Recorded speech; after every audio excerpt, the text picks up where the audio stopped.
So far in these lessons on lift, we have considered only two-dimensional airflow, and a sound understanding of this is the foundation for a full appreciation of the actual pattern of airflow around an aircraft.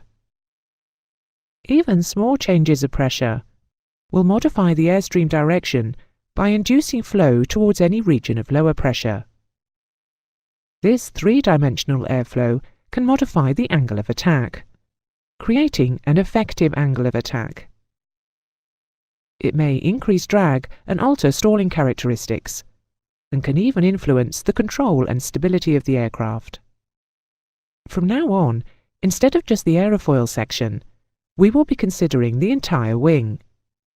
And as a precursor to the next few lessons, you will need to be familiar with the terminology associated with wings.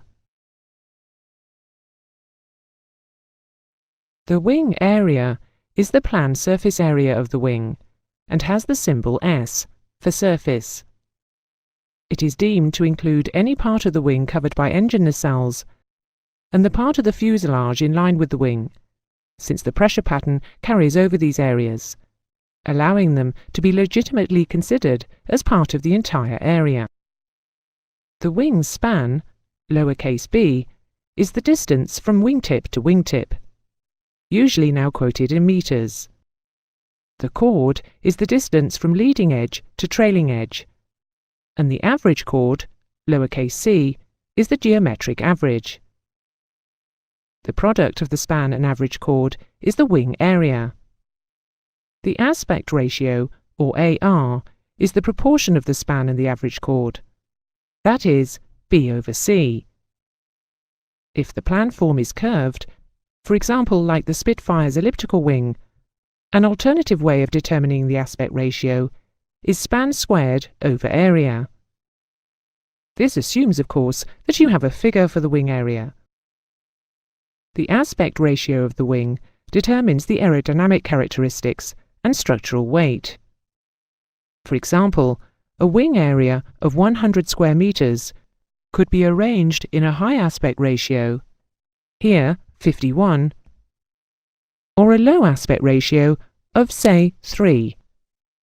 Typical ARs vary from this value for a modern combat aircraft, through 12 for a high-speed jet transport, to 35 for a high-performance sailplane.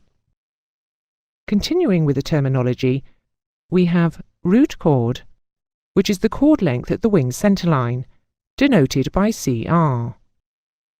Logically, at the other end of the wing is CT, the tip chord. The ratio between these two is known as the taper ratio, CT to CR. The taper ratio affects the lift distribution and the structural weight of the wing. Ratios range from 1 for a rectangular wing to 0 for a delta wing with a pointed tip.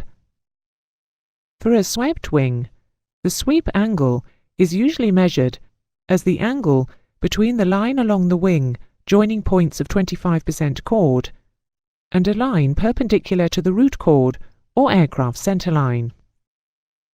Finally, the mean aerodynamic chord, abbreviated to MAC or MAC, is the chord drawn through the geographic center of the plan area.